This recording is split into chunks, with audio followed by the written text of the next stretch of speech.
हर किसी के लिए टर्म इंश्योरेंस लेना बहुत जरूरी होता है।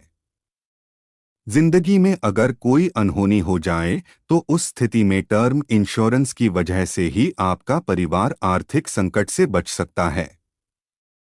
हालांकि टर्म इंश्योरेंस लेते वक्त अगर आप जल्दबाजी करेंगे या इसे पूरी तरह से समझे बिना ही टर्म इंश्योरेंस लेने की सोचेंगे तो आपको बड़ा नुकसान झेलना पड़ सकता है।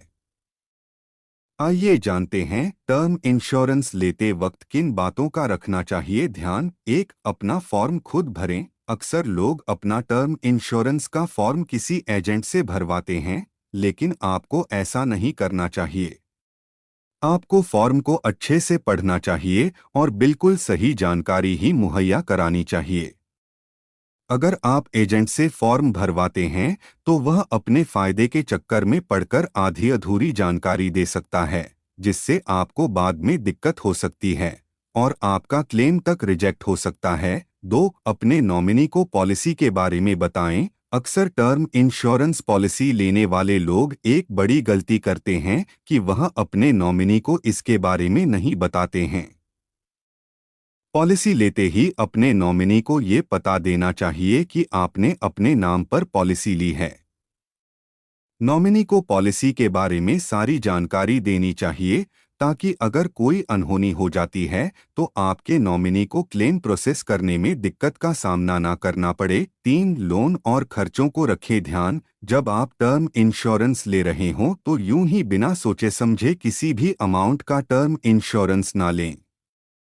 उस वक्त आपको ये भी सोचना चाहिए कि आप पर कितना लोन है, कोई होम लोन या कार लोन तो नहीं है।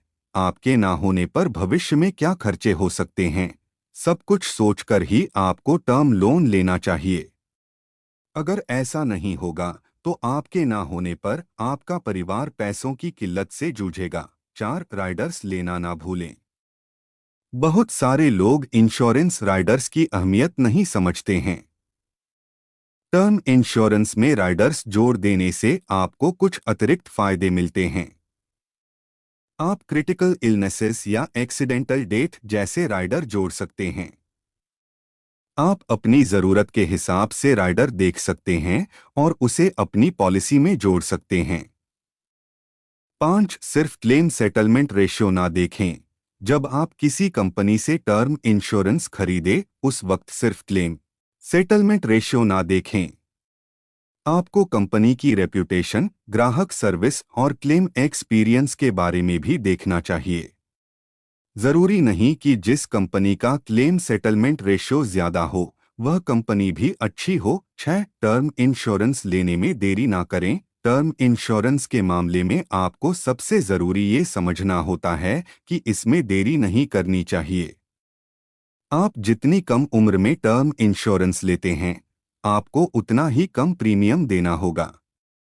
इसमें एक अच्छी बात यह है कि यह प्रीमियम कभी बढ़ेगा नहीं, हमेशा एक जैसा ही रहेगा। साथ, कितनी उम्र तक के लिए ले टर्म इंश्योरेंस। टर्म इंश्योरेंस लेते वक्त खुद से एक सवाल ये जरूर पूछें कि आपको कितनी उम्र तक के लिए टर्म इंश्योरेंस लेना है। यह भी समझें कि आप टर्म इंश्योरेंस क्यों ले रहे हैं। अगर आप टर्म इंश्योरेंस 80 से 85 साल तक के लिए लेते हैं तो आपको अधिक प्रीमियम चुकाना पड़ सकता है। वहीं अगर आप 60 से 70 साल के लिए टर्म इंश्योरेंस लेते हैं तो आपको कम प्रीमियम चुकाना होगा।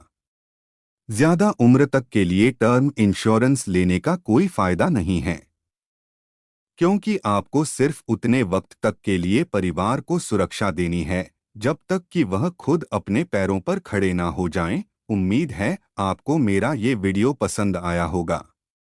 अगर आपको यह पसंद आया हो तो कृपया मेरे इस वीडियो को लाइक करें और मेरे चैनल को सब्सक्राइब करना न भूलें। धन्यवाद।